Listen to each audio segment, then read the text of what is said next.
Greetings! Thank you for lending an ear to The Voice of the Times for Sunday, February 27, 2022, brought to you by Wilkin Depot, the country's leading home improvement and construction supplies retailer. Shop conveniently 24/7 with the Wilkin online store. Just go to shop.wilkin.com.ph. For today's editorial, remain cautious even as COVID cases recede. Even as COVID-19 cases plummet and as the pandemic transitions to an endemic phase, people should remain careful about the coronavirus. This is a key message from the recent public health forum organized by the Manila Times.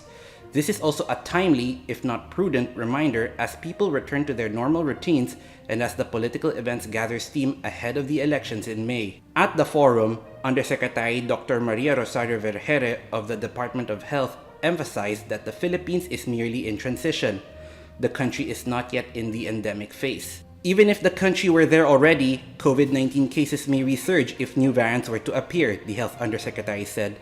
She added, even though we are now transitioning our strategies from prevention toward having this new normal, we still have these safeguards in place, and we still have this alert level system, which will signal to us if and when there would be an increase in cases again.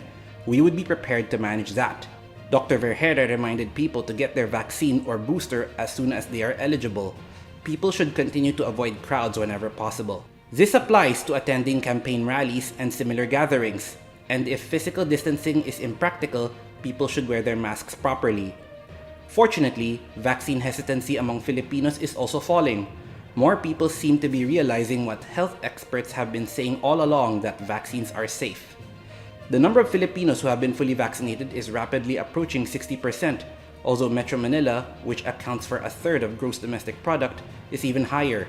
If seeing is believing, then it should be evident from more than 4 billion people worldwide that there's a strong case to get a COVID-19 injection. Referring to the vaccines, Dr. Vergere said these went through a very tedious process of evaluation, not just from the Food and Drug Administration, but from our vaccine experts. The efficacy against severe disease and against dying has been proven. Still, it would be wrong to equate being cautious with being immobilized by the fear of COVID-19.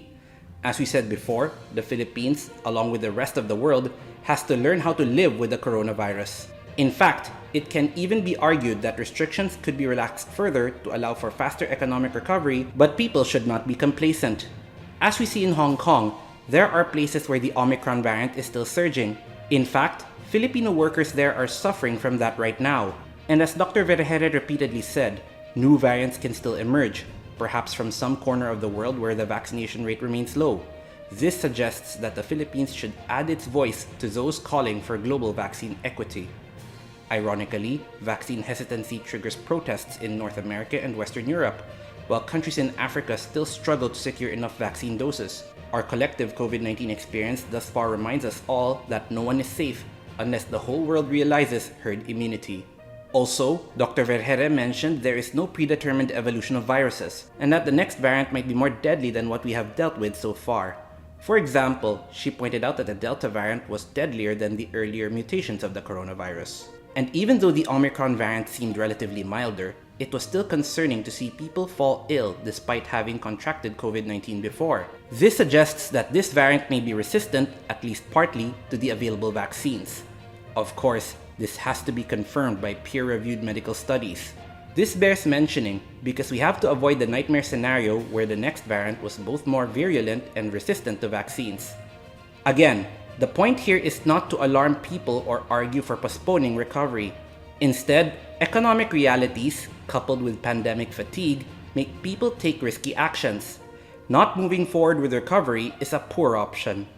People just have to behave wisely in the new normal. Ignoring the lingering health risks is just foolish and irresponsible. And that's the editorial for Sunday, February 27, 2022. For more news and information, get a copy of the Manila Times on print, subscribe to its digital edition, or log on to www.manilatimes.net. Follow us on Twitter, Facebook, or Instagram, and listen to the Voice of the Times.